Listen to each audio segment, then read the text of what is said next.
Hello and welcome to the Athletic NBA show. It's an emergency pod because somebody got traded. A guy we've been talking about nonstop.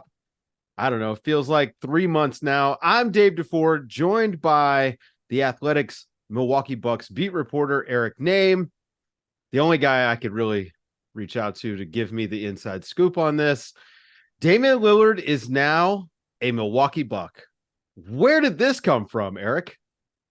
I mean, this is just, I think in many ways the way John Horst likes to do business. I was thinking back to 2020 when they traded for Drew Holiday, and there were rumors that, the Pelicans might trade Drew, and, there's conversations about, what team could he go to? Like, I think that was pre-Big Three Nets. So I was like, oh, maybe the Nets will make a deal and do some of these things. And then all of a sudden, oh, he's going to the Milwaukee Bucks. And it's just like, oh, okay, sure, let's do it. Let's do that. And this is, for the most part, Horst doesn't really like to try to telegraph any of his moves. And this was a situation where obviously you and I have spent months talking about this, and we don't even talk that often.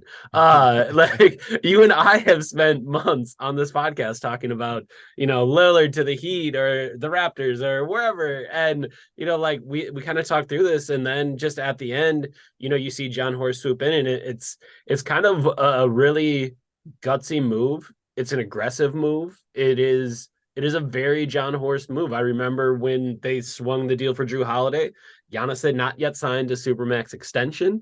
This was a deal to try to help him, understand just how serious they are about contending and screw the draft picks down the road. That doesn't matter. We don't need them. We need this guy.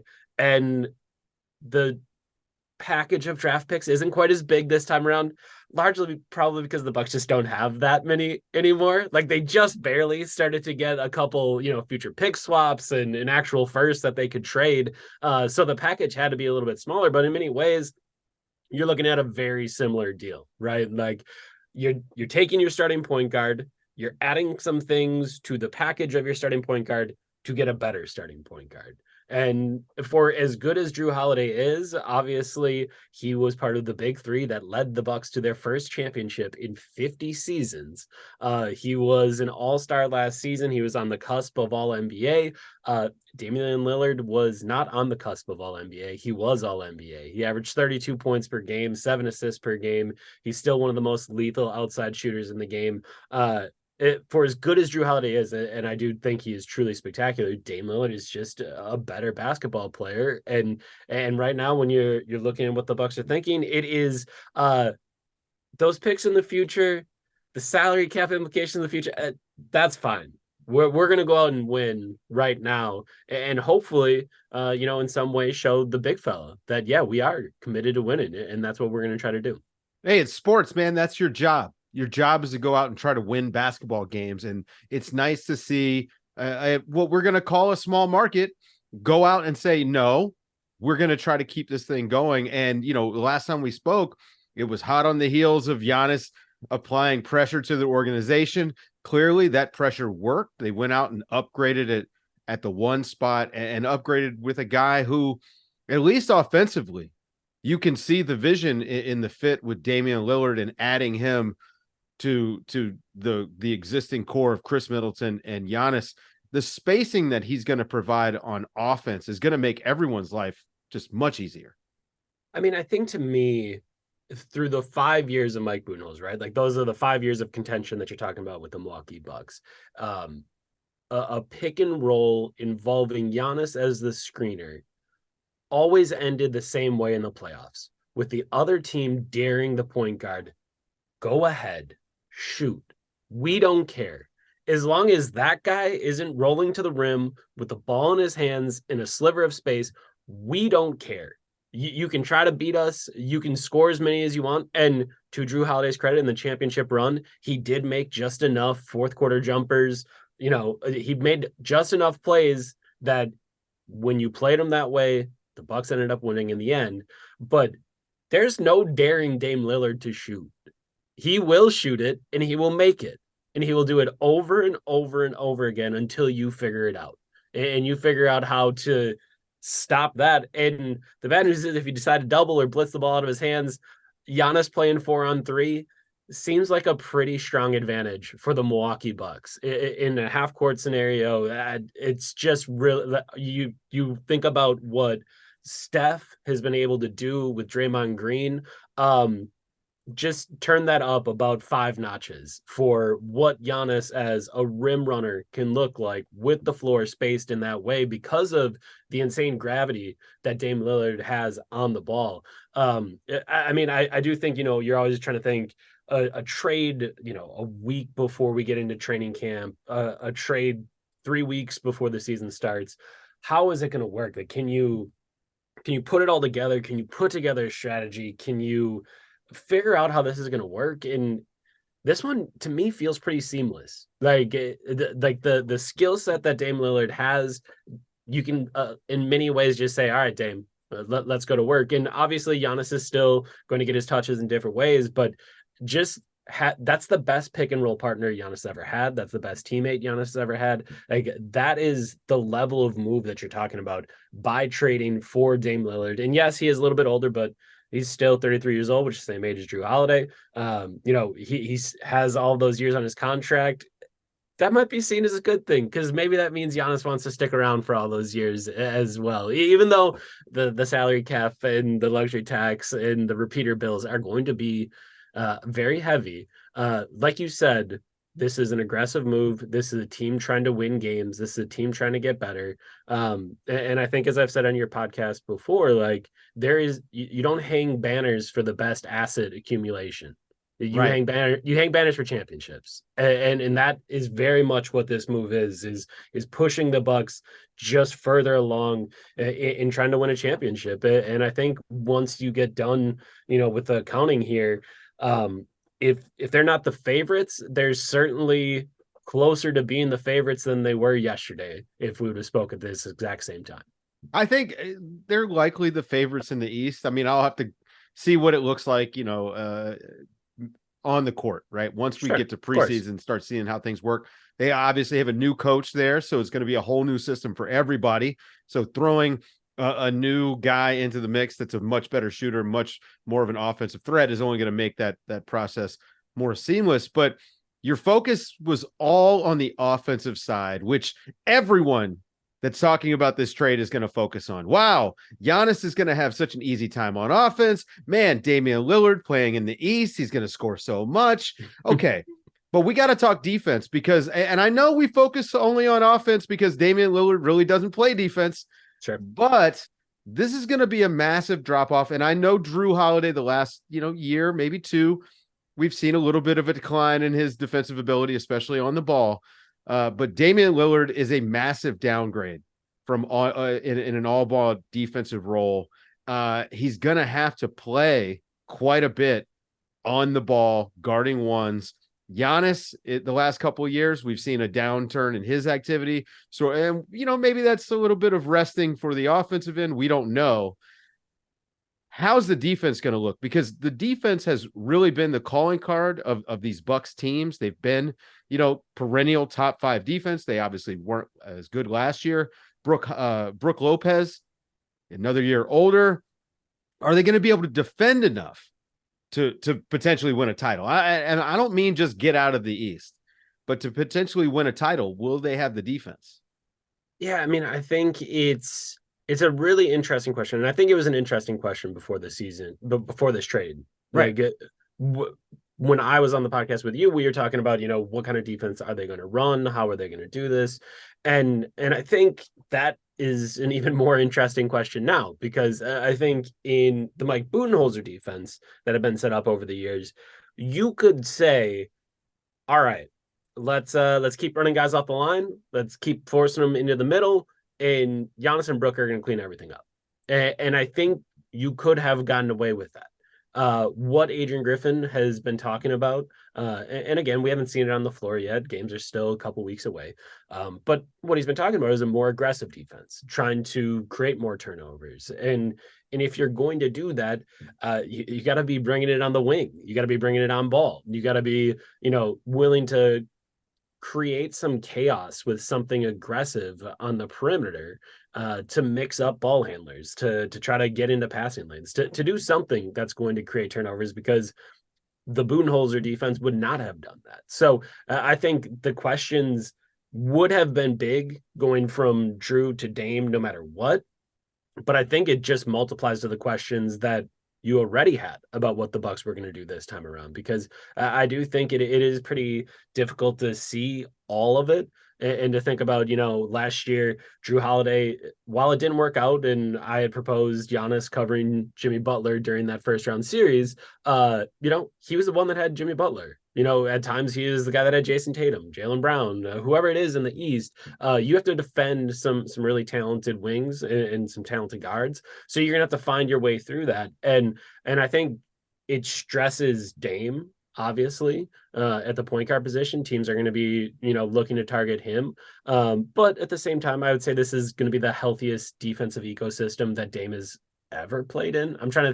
I think maybe a couple of years Stotts had flirted with like a top 10, 15 defense somewhere in there, but that wasn't their calling card. They were just going to put up a bunch of points. So I would say this is the healthiest defensive ecosystem he's been a part of. But I do think you have to try to figure out how much does Chris Middleton have left on the wing defensively. That was something that, you could cover up when you had other guys.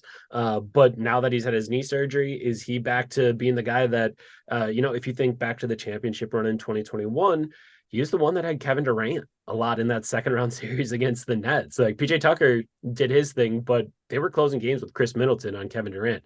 Can Chris Middleton do that? Maybe if the offensive load isn't as heavy, like, if you can lean on Dame and you can lean on Giannis, then okay, maybe he can do a little bit more. And the same could be said of Giannis, right? Last year, Giannis had the highest usage of his career by a pretty substantial margin.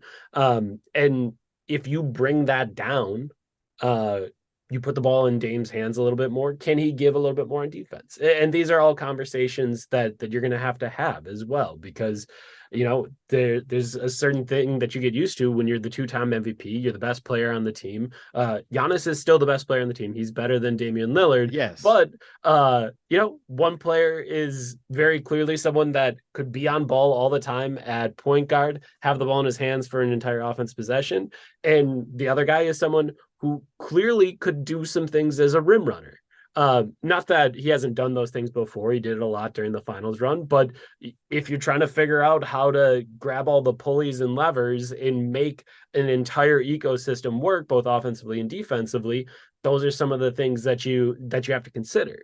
So I do think you bring up a really good point with the defense. I think it's going to be fascinating to see how they try to get out of it, because, they have been getting older. They made a real priority of trying to get younger. Like a guy like Marjon Beauchamp is younger. Malik Beasley is not insanely young, but he's only 26 years old. I think about to turn 27. Andre Jackson Jr. He's going to get a real chance, by the way. Malik Beasley is crucial, actually, 100%. To their success. I mean, we were talking about projected starting lineups as, people were asking me like, well, who do you think starts at shooting guard now? Because Grayson Allen was also in the trade. He's played over 3,700 minutes the last 2 years and been the Bucks starter at shooting guard. In my head, it's like, maybe it's Malik Beasley. He's someone that, has had those really big moments before. He's been a 20-point per game scorer, even if it was just for a little while with the Nuggets and then with the Wolves, but he has done it before. And I think you slot him in, and man, the offense somehow gets even more, shot happy. And so maybe the defense doesn't matter as much because you're going to just score so many points. That's one way to go. Or, the younger guys that maybe aren't as shot confident. Marjon Beauchamp is a 6'7" wing. Andre Jackson Jr. is a 6'7" wing. A guy like Pat Connaughton has guarded up before. Maybe you try to get a little bit of the defense there, right? Because now, really, with Dame as one of your main offensive initiators, between Dame Lillard, Giannis Antetokounmpo, Chris Middleton, and Brook Lopez, number 5 in that lineup doesn't got to do a heck of a lot. Just shoot open shots. That's it. And And then that means you got to be doing something on the other end. So maybe that's how you try to balance it out. But like I said, the levers and pulleys, like it's going to be interesting how you move everything around. You get a lot on the defensive end or the offensive end from this guy and less on the offensive end from hit. Like it's going to be fascinating. I mean, I was already fascinated with this season because I was going to get to see a team in brand new offensive and defensive schemes and get to see some new players and how it's all going to work out with the new coach. And now you add in earth-shattering trade, and all of those questions to me become even more exciting. And who knows, maybe some of the answers that they had thought up this summer, maybe some of them have gotten thrown out the window, right? Yeah, Like probably. I'm guessing so. if I had a guess, Terry Stotts probably has some stuff in the playbook from back in Portland that's going to look a little bit better with Giannis Antetokounmpo in the role as opposed to Yusuf Nurkic. No offense to Nurk, he was a great player, but like it's probably going to look a little bit better with Giannis. So I think that's going to be kind of fascinating to see how they move those things around and try to figure it all out. The big sentiment that I'm seeing from Milwaukee Bucks fans so far, in addition to being excited to have a player like Damian Lillard, and the realization that this could convince Giannis to maybe sign an extension, maybe even sign a longer extension. They're going to miss Drew Holiday. What's it going to be like to not have Drew Holiday around this team? I mean, just a consummate professional. I've described him to people before as the most California dude you've ever met. Like nothing shakes him, right? Like the most exciting play could happen, and he's just going to be, kind of chill. The worst play could happen, he's going to be kind of chill. So I do think there's like a steadiness to him. And I would guess Dame Lillard, from all I've ever heard of him being a great leader, is going to bring many of those. Well, the most things. famous photo he's ever taken is in the mob of people after he hit, that massive Correct. Three, and he's got a totally stone face. So I think also, that it's going to be similar vibes. Yeah. Also a noted California dude, Damian That's Lillard. Right. Yeah. So again, like I think the vibes that you're kind of bringing in and out are going to be similar. And to me, I think the sentimental part of it is not necessarily that you worry about losing something Drew brings that Dame can't, or something in particular that Drew brought to the table. It's the fact that Drew was the trade the year before you won the first championship the organization's won in 50 years. And that is always going to have a special place in people's heart. Drew Holiday ripping the ball out of Devin Booker's hands and going the other way and throwing an insane alley-oop to Giannis Antetokounmpo. That is what you're going, like, the good news is that's etched in time forever, in stone. That banner is going to hang forever. So like, you don't totally have to be like, oh my gosh, how am I going to remember it? You're going to remember it by looking up and, as a fan being like, oh yeah, well the banner's still there. And I remember how cool that was. But to me, that's like the sentimental portion of it, was that like he was, and that's not to say like he was the reason that they won a championship or whatever, but like he was a part of the cascading set of sequence of moves that led to this great moment. And I think that will just kind of will live on forever. And if you're a Bucks fan, like that's the thing that it's gonna be like, oh man, that dude was really cool, and he did the thing that we've all been dying to do. He did it, and we won a championship. Like that to me is like how the sentimental portion of like, man, we're really gonna miss Drew will come across as a fan is just that part. Yeah. I love a nice curveball right before the start of training camp. Eric Name, thank you very much for joining me here on the Athletic NBA show. We're going to roll out a special episode of Nerder She Wrote at the end of the week to break down this trade. And we'll hopefully by then we'll know where Drew Holiday is going to wind up, because guess what? He might actually be a useful piece for a contender. So till then, I'm Dave DeFore for Eric Name. Thanks for listening.